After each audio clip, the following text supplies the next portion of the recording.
67 दिन हो चुके हैं अपराजिता जी, किसान लगातार बैठे हुए हैं।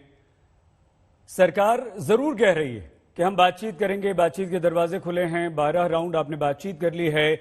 नरेंद्र सिंह तोमर लगातार ये कहते हैं कि आइए बात कीजिए। अब तो प्रधानमंत्री ने भी उनकी बात को आगे बढ़ा दिया कि we are just phone call away, एक फोन कर दीजिए और आपकी समस्या का समाधान। लेकिन अपराजिता जी, आपको लग नहीं रहा है कि अब यह आंदोलन और तेज हो गया, एक समय खत्म होता दिखाई दे रहा था 26 जनवरी के बाद? क्या सरकार लगातार फेल हो रही है किसानों के इस आंदोलन को संभाल पाने में? अपराजिता जी, आप सबको नमस्कार। मैं बहुत विनम्रता के साथ किंतु बहुत आत्मविश्वास के साथ स्पष्ट करना चाहती हूं कि आज के दिन प्रत्येक भारतवासी प्रधानमंत्री मोदी जी की सरकार का आभिमुख्य किसानों के प्रति जो है वो समझ गया है।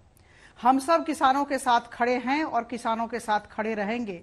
पिछले 68 दिनों में 11 दौर से ज्यादा बातचीत हुई है और आप सब ने आदरणीय प्रधानमंत्री जी को सुना, आदरणीय तोमर जी को जनवरी 22 को सुना।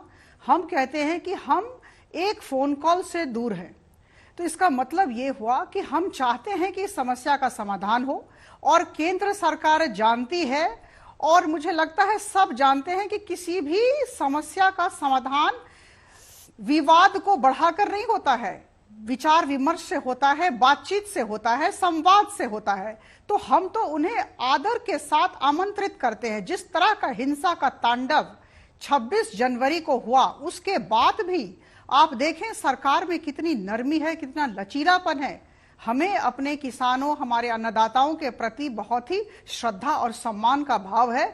हम सम्मान के साथ उनको बुलाते हैं। देखिए, 3 चरणों में बातचीत हुई है, आप सब जानते हैं, पूरा देश जानता है। प्रथम हम लोगों ने संशोधन का प्रस्ताव दिया। अपराजिता जी, आपने जितनी भी बात कही उतनी विनम्रता के साथ, जितना आपने आरंभ में आग्रह किया था, उतनी ही विनम्रता के साथ जितनी बातें आपने बताई, एक भी नई बात नहीं है। देश का बच्चा बच्चा जो जरा सा भी इस आंदोलन से प्रभावित है वो ये जानता है। क्या सरकार का काम, अपराजिता जी, यही होता है कि अगर कोई भी आंदोलन पर बैठ गया, किसान बैठ गए, तो उन्हें बैठे रहने दीजिए, उनकी तादाद बढ़ते रहने दीजिए, नेशनल हाईवेज को बंद कर दीजिए, लोगों को परेशानी हो रही है होने दीजिए, 150 से ज्यादा किसान मर गए हैं, मर जाने दीजिए, हम बातचीत करते रहेंगे, हम अपने रुख पर अड़े रहेंगे, किसान भी अड़े हुए हैं, हम भी अड़े हुए हैं, हम तो।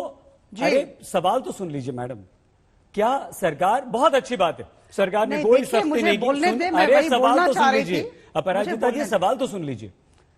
सरकार सिर्फ बातचीत करेगी इस कीमत पर कि हार्ड कपा देने वाली ठंड में हजारों किसान दिल्ली की सीमाओं को घेरकर बैठ गए, अस्थायी बस्तियां बस गईं, हजारों लोगों का रोज खाना बन रहा है, 150 से ज्यादा लोगों की मौत हो गई है, लाखों लोग प्रभावित हैं। उत्तर प्रदेश से, गाजियाबाद से, उधर हरियाणा की बॉर्डर पर आप ले लीजिए, फरीदाबाद से, गुरुग्राम से, अगर किसी को कोई इमरजेंसी में अस्पताल आना है, अगर किसी बच्चे का एग्जाम है, अगर किसी के घर में कोई गमी हो गई है, कैसे आएगा?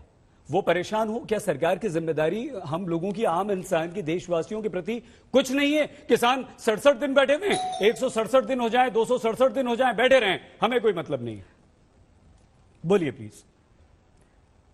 देखिए, ऐसा ना कहें कि हमें मतलब नहीं है। मैंने कहा, मैं पुनरावृत्ति करूंगी, हम संवाद के सारे दरवाजे खोलकर बैठे हुए हैं, पहली बात। दूसरी बात मैं कह दूं कि ऐसा नहीं कि 68 दिनों में कुछ नहीं हुआ है।